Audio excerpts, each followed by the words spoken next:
confiando em Deus mesmo quando a vida nos aflige.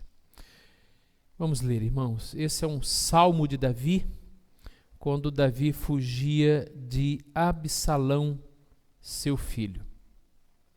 Senhor, como tem crescido o número dos meus adversários. São numerosos que se levantam contra mim. São muitos os que dizem de mim: não há em Deus salvação para ele. Porém, tu, Senhor, és o meu escudo, és a minha glória e o que exaltas a minha cabeça.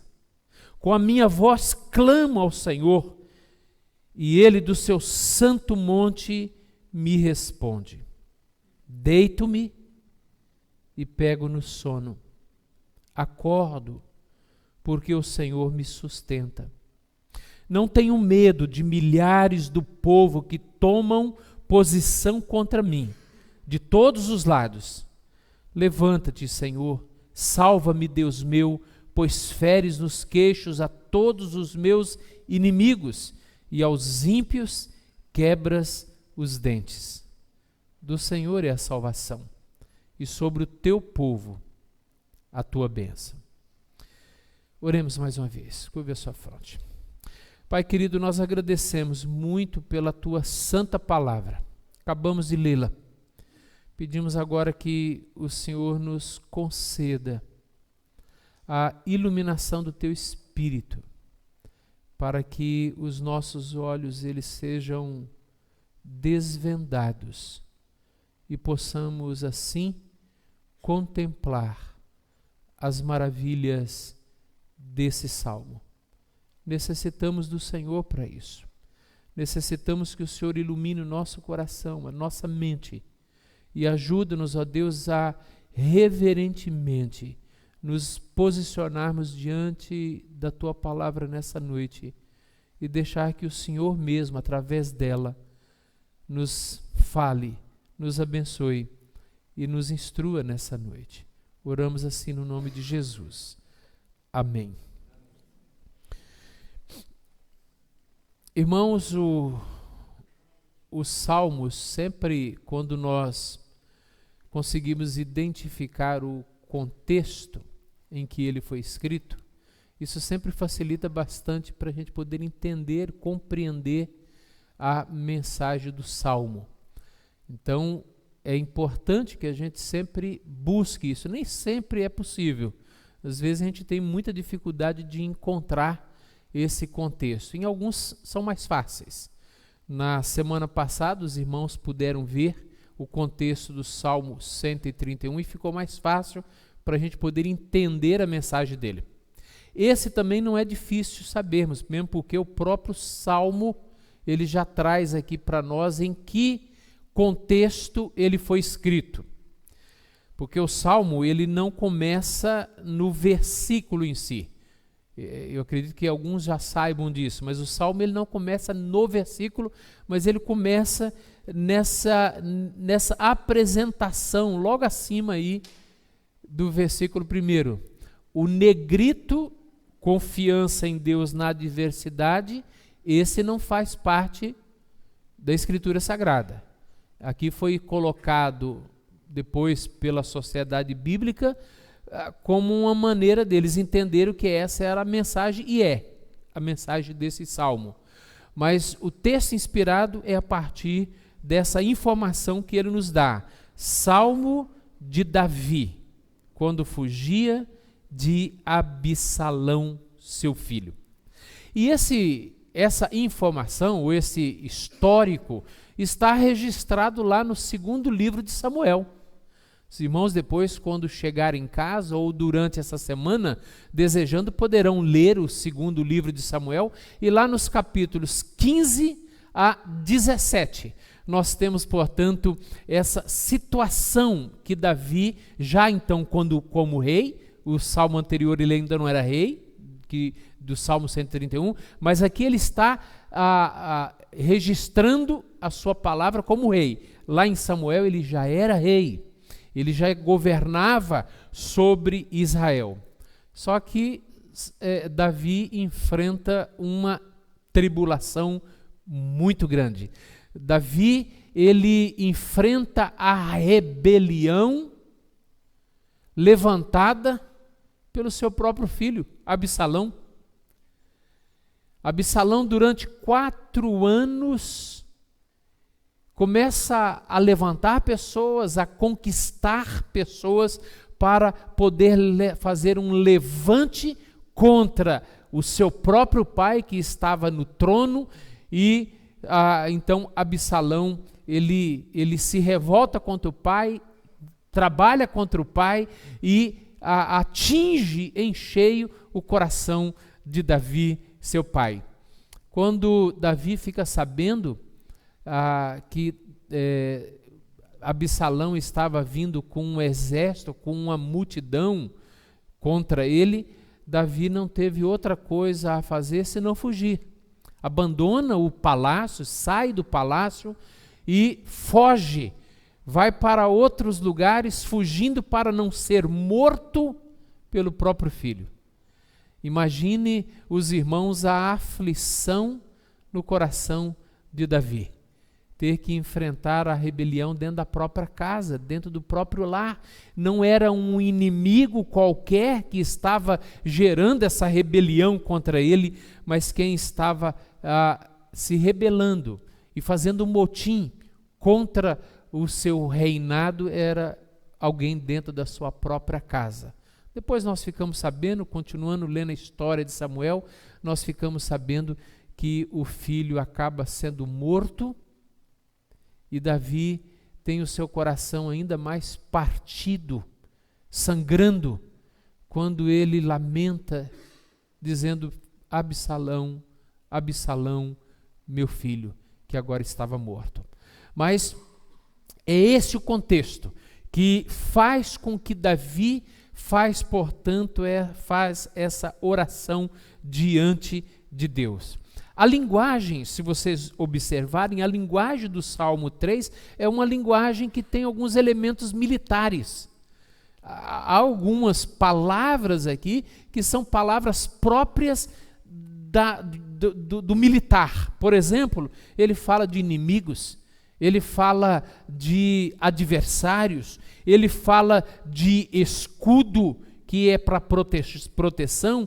Ele fala no final do Salmo de quebrar os dentes e também de quebrar os queixos. Ele está usando toda uma linguagem militar para poder escrever esse Salmo. E acompanhe então, queridos, eu quero refletir com os irmãos, é um salmo curto, apenas 8 versículos, mas acompanhe o que esse salmo pode nos ensinar, como nós podemos aprender através desse salmo, dessa experiência, dessa oração de Davi, como que nós podemos confiar em Deus, mesmo quando a vida nos atinge, mesmo quando a vida traz para nós aflições, mesmo quando de alguma maneira a vida está se rebelando contra nós, está vindo, nos atingindo. Ele começa assim: Senhor, como tem crescido o número dos meus adversários? São numerosos os que se levantam contra mim. São muitos os que dizem de mim: não há em Deus salvação para ele. Aqui Davi começa expondo a sua aflição. Davi aqui, ele começa apresentando qual era a crise que ele estava enfrentando. E ele então diz para o Senhor: Senhor, os meus adversários estão crescendo. E quando você lê o segundo livro de Samuel, esses capítulos que eu informei, lá tem a informação que trazem para Davi: Davi, há um exército que está crescendo contra você, há uma multidão que está vindo contra você. Essa informação está lá, e Davi então traz essa informação na sua oração: Senhor, como tem crescido os meus adversários. E Absalão trabalhou durante 4 anos para se rebelar contra o pai. Ele conversava com um, conversava com outro, algumas pessoas que já estavam insatisfeitas com o governo de Davi, e algumas pessoas que tinham algumas razões para virem contra o rei. Então Absalão foi então angariando votos contra o seu pai. Então Davi aqui então declara para nós que essa era a aflição dele. Senhor, os meus adversários estão crescendo, eles estão vindo contra mim, e alguns eles estão dizendo, não há mais em Deus salvação para ele, Deus não virá mais em socorro de Davi, não há salvação para ele. Às vezes, eu não sei se isso acontece com você, eu acredito que sim, há momentos na nossa vida em que nós olhamos e falamos, Senhor, quanta luta que a gente está enfrentando. Senhor, como está difícil. E às vezes os problemas não vêm um só, né? Nem um só. Às vezes você olha e fala assim, tenho esse problema, tenho esse, tenho aquele outro. É uma soma de adversidades que às vezes vem sobre nós, que atinge a nossa casa, que atinge a nossa vida financeira, a nossa vida física. São problemas que acabam acarretando alguns dissabores para nós. E aí a gente ora ao Senhor dizendo, Senhor, está difícil, está difícil. Há uma soma de adversários hoje contra mim. Está difícil suportar tudo isso. Então, Davi apresenta ao Senhor a sua luta. Mas em meio a essa aflição que Davi estava sentindo, e algo que estava dentro da sua própria casa, ele não era necessariamente o medo de morrer, mas era o medo de morrer quem estava patrocinando a sua morte. Essa talvez fosse a grande dor de Davi. Não era um inimigo que odiava Davi e que Davi de alguma maneira não se importava tanto com aquele inimigo, mas quando esse inimigo é o seu próprio filho, alguém que ele ama, alguém que ele quer bem, alguém que é o seu sangue e que está vindo com a intenção de destruir a vida dele e matar, a dor que Davi sentia por dentro era muito grande. Aliás, sempre que o sofrimento nos atinge, é um tipo de dor. Mas quando o sofrimento atinge alguém que nós amamos e que envolve alguém que nós amamos, essa dor ela se intensifica. E agora Davi apresenta diante de Deus, após declarar o seu problema, no verso 3 e 4, ele diz quem é o Deus que está com ele em meio a essa aflição. Olha o que ele diz, irmãos. Ele fala, porém tu, Senhor. Ou seja, há uma aflição, há uma dificuldade, sim, há um adversário que está vindo contra mim, mas tu, Senhor, porém, ou seja, há aqui uma coisa contrária, diferente, de maneira que traz alguma esperança no coração de Davi. E ele fala, porém tu, Senhor, e aí ele diz 3 coisas que Deus é na vida dele. Ele fala, porém tu, Senhor, és o meu escudo. És o meu escudo. Essa primeira. Quem é Deus para Davi? Davi diz, Senhor, tu és o meu escudo. Ou seja, tu és a minha proteção. Ele está pensando no exército que está vindo contra ele. Ele está pensando no momento em que teria que enfrentar um exército e ele tinha que ter proteção, ele teria que usar o escudo para não ser atingido. E ele então diz, tu és o meu escudo para me proteger. Eu tive que voltar ao livro de Samuel várias vezes enquanto eu preparava o sermão. E aí, lá no livro de Samuel, quando ele estava fugindo, ele encontra com uma pessoa em uma determinada cidade, Baurim. Já ouviu falar dessa cidade? Baurim. Está lá, 1 e 2 Samuel. Acho que você nunca ouviu falar de Baurim, né? Mas está lá escrito. E lá nessa cidade, Baurim, apareceu um tal de Simei, cara atrevido, e que começou a atirar pedras em Davi.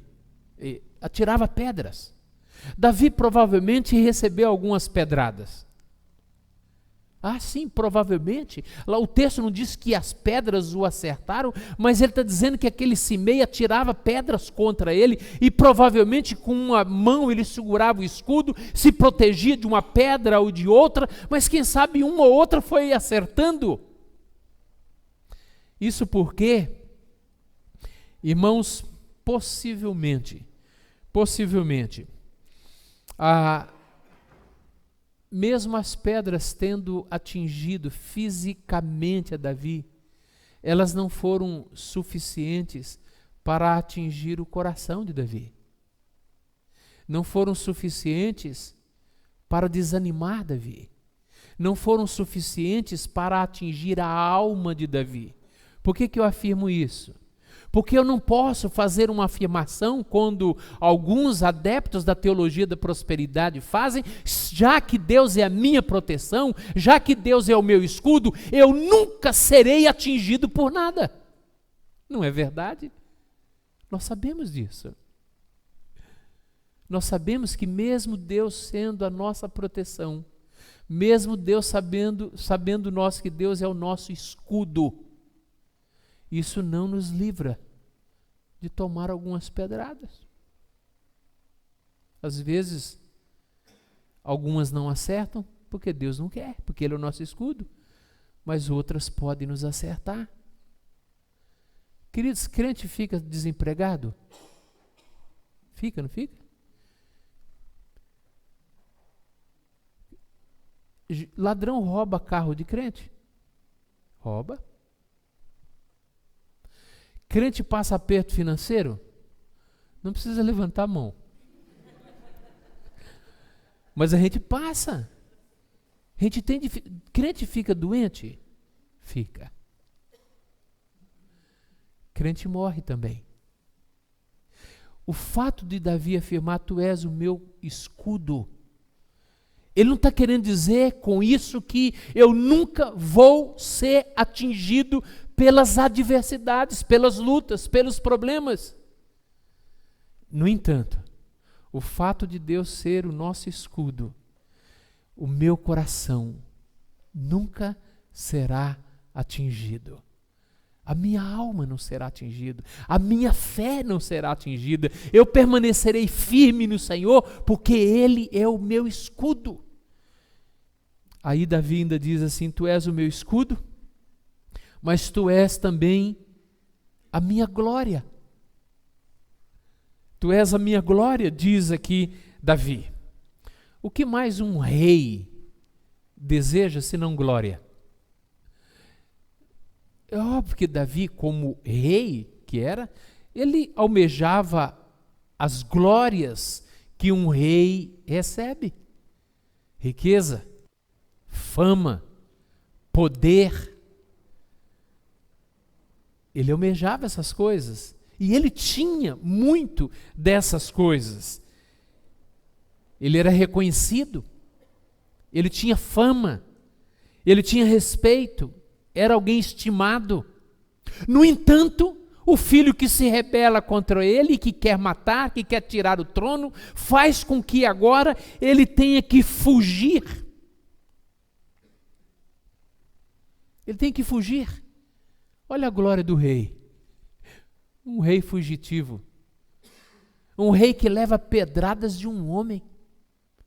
Está com um grupo de homens que esse grupo de homens não é suficiente para defendê-lo. Aliás, um chegou para ele e falou, Davi, quem é esse cachorro? Desse jeito está lá, né? Quem é esse cachorro que está te jogando pedras e afrontando você e jogando maldição em você? E Davi, então, humildemente, diz para ele, e a pessoa que veio em defesa de Davi falou, se você quiser eu posso tirar a vida dele agora.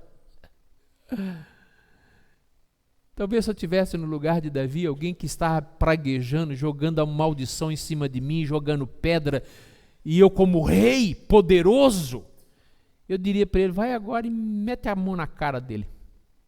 Mata mesmo. que esse cachorro sem vergonha tem que morrer. Só que Davi não faz isso. Davi pega e fala assim para o seu escudeiro: se o Senhor mandou ele fazer isso, deixa ele fazer. Não vão pôr a mão sobre ele. Não é humildade demais? E aí Davi fala aqui nesse salmo: eu tenho uma glória, e a minha glória não é a glória que o trono me dá. A minha glória não é a glória que o poder, o status da posição que eu tenho me dá. A minha glória não é o dinheiro, não é a fortuna. A minha glória é o Senhor.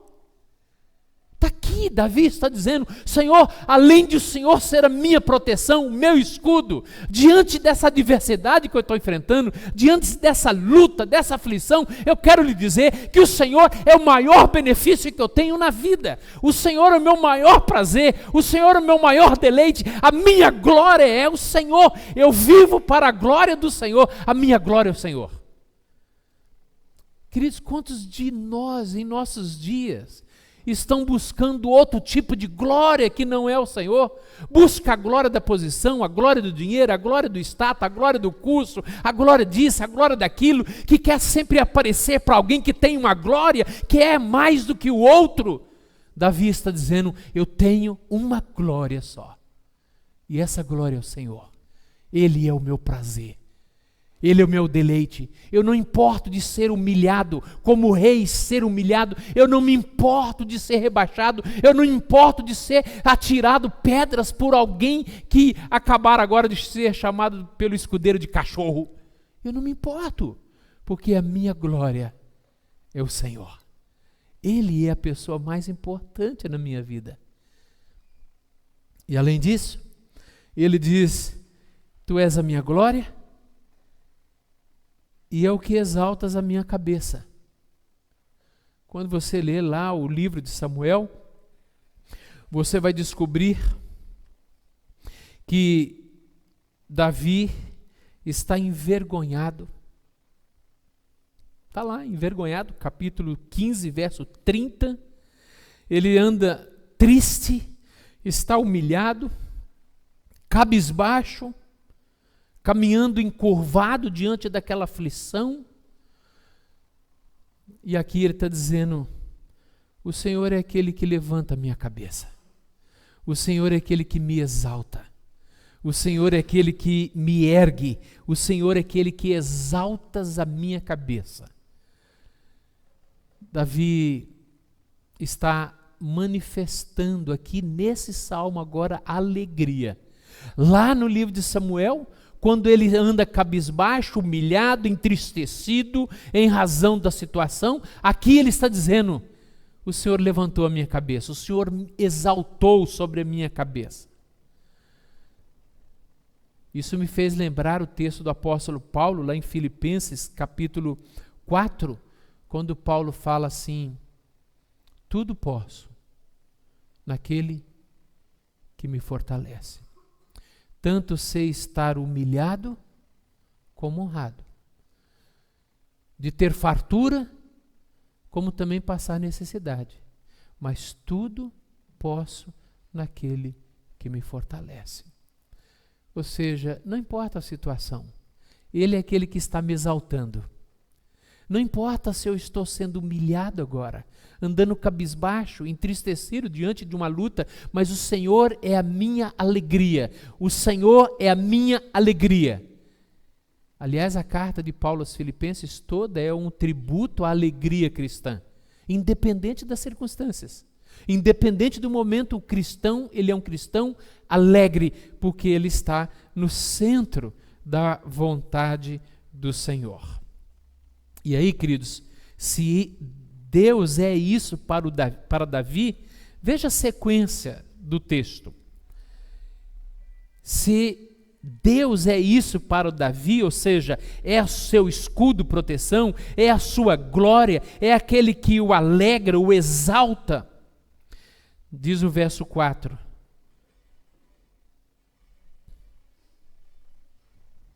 Com a minha voz clamo ao Senhor.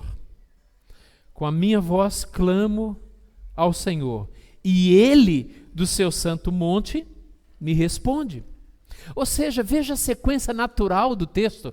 Ele acabara de afirmar que Deus é, para ele, a glória, é o escudo e é que a sua alegria plena, que exalta a sua cabeça. Então ele fala, agora eu tenho confiança plena de ir à presença dele para colocar a minha necessidade, para expor diante dele agora mais uma vez, através do clamor, a minha dificuldade. Davi, ele ora ao Senhor. Saber quem Deus é para nós nos leva à oração. Preste bem atenção nisso. A oração, ela só faz sentido na vida do cristão porque ele conhece a Deus e sabe quem Deus é. Aprendemos isso na oração do Pai Nosso. Como que a oração começa? Pai Nosso, que estás no céu, santificado seja o teu nome. Venha a nós o teu reino, seja feita a tua vontade, assim na terra como nos céus. Aí vem a necessidade. Então, se tu és isso, o Pai que está no céu, que é santo, que tem um reino que virá, então o pão nosso de cada dia nos dá hoje. Ou seja, a oração começa com o reconhecimento de quem Deus é. Não existe possibilidade de termos uma vida de oração na presença de Deus enquanto nós não admitimos e reconhecemos quem Deus é para nós. E aqui Davi, depois de declarar quem Deus é para ele, a sua glória, o seu escudo e a sua alegria, agora ele está dizendo para Deus, em oração, com a minha voz, eu então clamo ao Senhor. Com a minha voz então eu oro ao Senhor.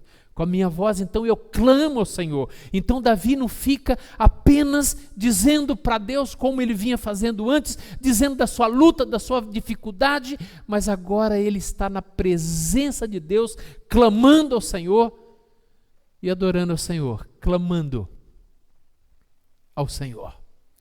Isso me faz lembrar o profeta Jeremias, lá no capítulo 33, quando Jeremias estava aprisionado. Jeremias estava num calabouço, injustamente aprisionado, num calabouço frio, escuro, e ele ouve a voz do Senhor que veio ao coração dele dizendo assim, Jeremias, clama a mim, e eu te responderei, e mostrar-te-ei coisas grandes e ocultas que não sabes. Clama a mim. Ou seja, o cristão que conhece a Deus, ele pode clamar ao Senhor, ele pode estar na presença do Senhor para clamar. E aqui, Davi entende que a sua principal batalha teria que ser travada dentro da tenda. A sua principal batalha não seria travada fora da tenda com arco e flechas nas mãos, com as bigas, mas ele entende que a principal batalha dele seria travada dentro da tenda, joelhos no chão, clamando ao Senhor em meio à dificuldade que ele estava enfrentando. Aprendemos isso também com Josafá, o rei Josafá. Lembra do registro lá em 2 Crônicas, capítulo 20? Quando Josafá fica sabendo que uma grande multidão vinha contra ele, o que Josafá fez? Quando ficou sabendo, Josafá era rei e tinha um exército também sob o seu controle.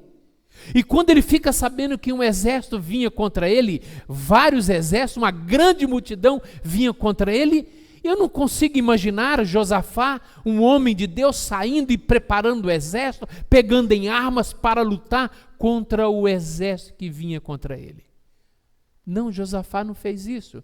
Diz o texto que quando Josafá ficou sabendo disso, diz o texto, Josafá se colocou diante de Deus e começou a buscar ao Senhor. Exatamente o texto está assim. Quando Josafá ficou sabendo que uma grande multidão vinha contra ele, Josafá teve medo e se pôs a buscar ao Senhor. Quem conhece a Deus, irmãos, busca o Senhor. Quem não conhece a Deus, a primeira coisa é pegar em armas. Mas quem conhece o Senhor, a primeira coisa que faz é orar.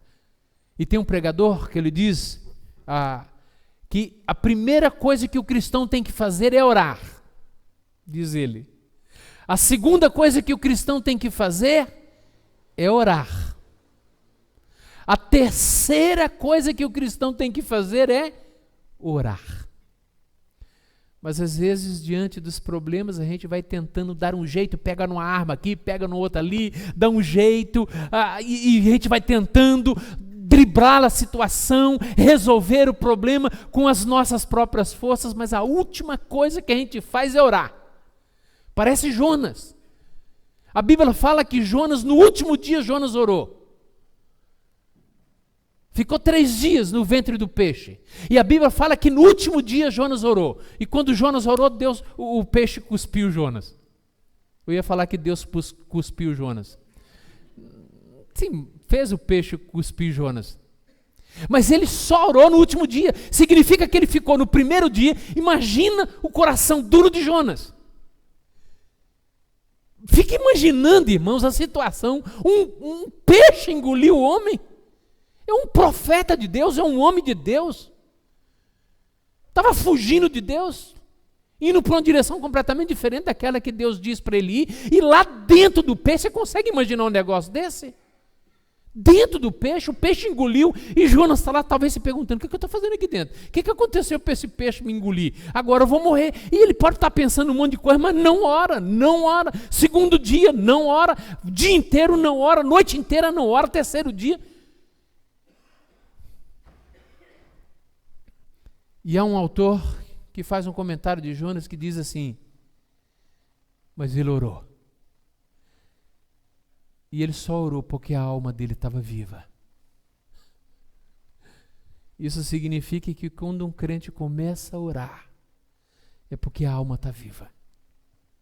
Aqui a gente vê que Davi, mesmo diante da luta, da tribulação que estava assolando o coração do pai, ele se coloca em oração. E o texto diz que ele clamou. O clamor é algo aflitivo. A gente tem que experimentar, às vezes, na nossa vida, orar dessa forma. Uma irmã estava muito angustiada e chegou para o seu pastor e falou, pastor, só pode orar por mim por causa dessa luta aqui? O pastor chamou, foi num canto e falou assim, vamos orar, mas primeiro você vai orar, irmã. Aí ela começou a orar. Ela terminou a oração. E aí ele então olhou para ela e falou assim, não, eu vou pedir para você orar. Você tem que orar. Ela orou de novo. Terminou a oração. Ficou esperando ele orar por ela. E ele falou, eu não vou orar por você enquanto você não orar. Sabe o que ele estava dizendo para ela? É que ela estava repetindo algumas palavras, mas algumas palavras que não eram ainda algo que vinha do coração. Clamor é algo que vem do coração. Não é reza. Não é repetição de meras palavras, mas é algo que você clama, coloca na presença do Senhor. É uma necessidade que você clama e você se derrama diante do Senhor. Lembra de Ana? Quantos aqui lembram da oração de Ana? Ana também tinha uma aflição. Pode levantar a mão, lembra da oração de Ana? Ana também, queridos, tinha uma aflição. E Ana está diante de Deus orando. Ela queria um filho. Ela era ridicularizada e de alguma maneira oprimida pela sua rival, e porque não tinha um filho, a outra tinha, e ela então se coloca diante de Deus orando e pedindo, clamando, intercedendo por um filho ao Senhor. E o sacerdote, que à distância via Ana orando, chegou a concluir, erroneamente, que Ana pudesse estar embriagada. Por que chegar aquele homem àquela conclusão? Em razão do estado que Ana estava diante de Deus. Ana estava orando, ela tinha uma aflição, ela tinha um problema e ela queria colocar de fato aquilo diante de Deus, e ela orava diante de Deus, ela clamava diante de Deus, ela estava depositando nas mãos de Deus. É o que Davi está fazendo aqui. Davi não está rezando. Davi não está aqui pronunciando meras palavras sem sentido. Ele não está incorrendo no erro que Jesus futuramente iria criticar, para a gente não usar de vãs repetições. Mas Davi estava aqui clamando ao Senhor. Então nós aprendemos que em tempos de aflição nós temos que aprender também a clamar, a orar, a depositar diante do Senhor. Quando assim fazemos, quando assim de fato fazemos, veja qual é o resultado, versos 5 e 6. Olha só o que o salmista diz para nós. Deito-me e pego no sono. Irmãos, um coração ansioso dorme com facilidade, não? Dorme? Não dorme. Vai precisar de Lexotan, calmante, chá verde, um monte de coisa aí. Às vezes precisa fazer o quê? Às vezes precisa. Se você toma qualquer uma dessas coisas, eu não estou aqui recriminando você que toma isso. Mas o que Davi está dizendo, que diante de Deus, quando ele compreendeu diante de Deus e derramou a alma na presença de Deus, ele pôde deitar e pegar no sono. Deitar e pegar no sono. No capítulo 4, verso 8, ele coloca essa mesma linguagem, também é um salmo de Davi, onde ele faz: em paz me deito e 3 horas depois eu pego no sono. É assim que está escrito aí? Não. Ele diz: em paz me deito, parecendo o Júlio. O Júlio já entrou na igreja hoje dormindo. Mas o Júlio é pequenininho, o Júlio pode. O pai, a mãe e o João não, mas o Júlio pode. E Davi fala assim: olha, em paz me deito e pego no sono. Davi está dizendo, foi tão gostoso derramar a minha alma na presença de Deus, foi tão gostoso clamar ao Senhor, expor a Ele a minha aflição, e como resultado, como consequência, desdobramento disso, ele diz: deito-me e pego no sono. Rapaz, que coragem de Davi. Davi tinha muitos motivos para não dormir. Havia alguém que estava na captura dele, com espadas na mão, lanças na mão, para poder matá-lo. No entanto, Davi está dizendo assim: eu deito e durmo. Eu deito e durmo. Isso significa que Davi aprendeu realmente a confiar, a descansar no Senhor. E por isso, ele não tem medo. Não tenho medo de milhares do povo que tomam posição contra mim de todos os lados. Ele está dizendo: todos os lados tem um grupo que está vindo contra mim. De todos os lados tem um povo que está se revoltando, que vem contra mim. Mas eu não tenho medo. Eu não tenho medo. Eu pego e deito e durmo. Porque o Senhor, Ele cuida de mim. Porque o Senhor me sustenta. Acordo porque o Senhor me sustenta. Eu deito e pego no sono, acordo porque o Senhor me sustenta. Não tenho medo de milhares do povo que tomam posição contra mim de todos os lados. Queridos, é muito difícil quem passa por aflição deitar e dormir. Não é fácil. Os irmãos sabem que o que eu estou falando aqui, a gente passou, minha família passou algum tempo atrás uma luta. Não era fácil. Não era fácil. A menos que se dobrasse os joelhos e clamasse ao Senhor e depositasse nas mãos do Senhor, a gente não conseguiria dormir. Esse texto me ensina que em meios às lutas, medo do desemprego, dificuldade porque a grana está curta e está difícil de administrar, dificuldade com os filhos, há tantas dificuldades que a gente enfrenta hoje na nossa vida. A gente tem que aprender a conhecer melhor esse Deus que diz que nós podemos orar a Ele, clamar a Ele, descansar, e aí a gente vai poder dormir tranquilamente, porque Ele está cuidando de nós. E ele termina, portanto, pedindo vitória ao Senhor.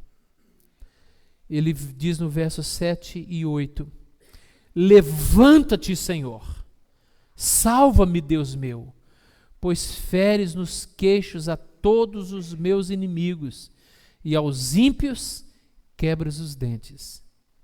Do Senhor é a salvação, e sobre o teu povo a tua bênção. Davi então pede ao Senhor a vitória. Ele pede ao Senhor que Deus esteja dando a ele a vitória. Essa expressão, levanta-te, Senhor, é uma expressão que aparece lá no segundo livro de Samuel, no capítulo 15, verso 24 a 26, nós temos a informação que Davi foge, mas Davi leva a arca do Senhor consigo. Isso é importante para a gente. Davi foge, mas ele não deixa a arca no palácio. A arca do Senhor é símbolo da presença do Senhor. Tanto é que para transportar a arca tinha todo um ritual orientado por Deus para que a arca fosse transportada, porque era símbolo da presença do Senhor. E Davi então foge, levando consigo a arca. Aí nós temos a informação de, lá em Números capítulo 10, 35, quando a arca estava sendo transportada, e num momento também de perigo e de crise, o próprio Moisés, olhando para a arca, diz, levanta-te, Senhor. Interessante essa relação, mostrando com isso que nesse momento Davi está dizendo, o Senhor está aqui conosco, porque a arca está presente. Então, Senhor, levanta-te, age em meu favor. É isso que ele está pedindo. Ele está dizendo, Senhor, está o Senhor presente, então eu estou descansando em Ti, mas Senhor, haja, faça justiça. Parece agressiva a linguagem que Davi usa, que feres nos queixos, quebra os dentes, mas é a linguagem de guerra, e de certa forma Davi está dizendo, Senhor, quando o Senhor agir, essa turma que está vindo contra mim, como uma besta feroz, vai ser como um leão desdentado, vai morder ninguém. É isso que ele está dizendo. O Senhor vai quebrar os dentes desse leão feroz aí. O que ele está pedindo é que Deus faça justiça. Davi errou. Davi errou, sim. E parte da revolta de Absalão contra Davi são os pecados que Davi cometeu. Mas Davi está aqui na presença do Senhor pedindo que Deus esteja fazendo justiça e dando a ele vitória. Que a bênção do Senhor esteja sobre ele e sobre a sua nação, sobre o seu povo. Porque do Senhor é o livramento, do Senhor é a salvação, e sobre o teu povo a tua bênção. Quero concluir, irmãos, essa reflexão, essa meditação, lembrando algumas coisas importantes para nós. Não podemos esquecer que Davi, no Velho Testamento, é um tipo do Senhor Jesus Cristo. É um tipo de Cristo. E Jesus é chamado de filho de Davi.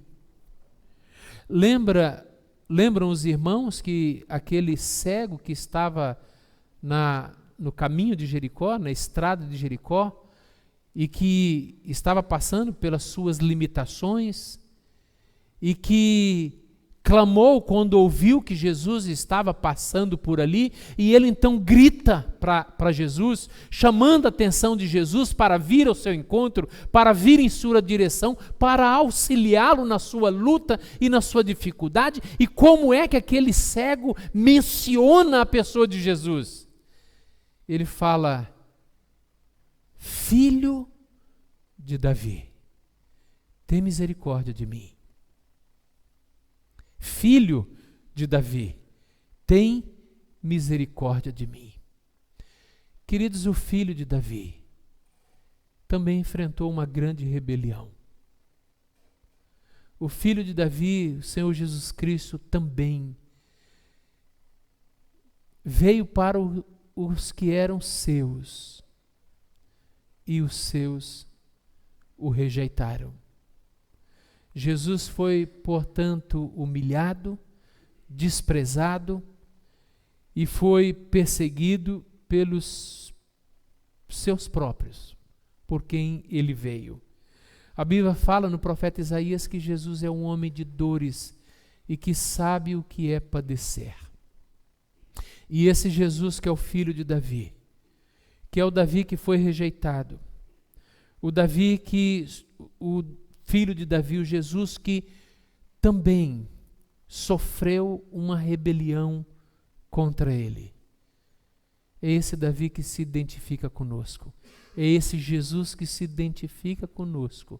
É esse Jesus que está conosco.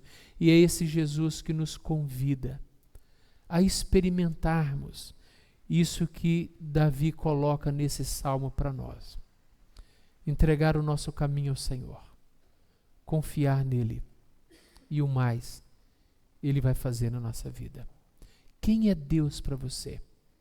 Se Deus é o teu escudo, se Deus é a tua glória, se Deus é aquele que exalta a sua cabeça, então ele convida você a experimentar, a dobrar os joelhos na presença dele, a orar, a experimentar comunhão com ele, clamando, se quebrantando na presença dele, e assim sair da presença dele sem medo e sabendo que vai poder deitar e dormir, porque o filho de Davi está conosco.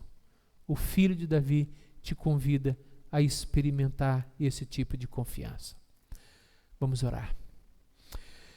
Pai, nós agradecemos pela tua palavra aqui escrita, revelada, e que pode nos ensinar tanto a respeito das nossas lutas, de como nós podemos confiar no Senhor, mesmo quando a vida nos machuca, mesmo quando a vida nos aflige, mesmo quando a vida nos golpeia, podemos confiar no Senhor.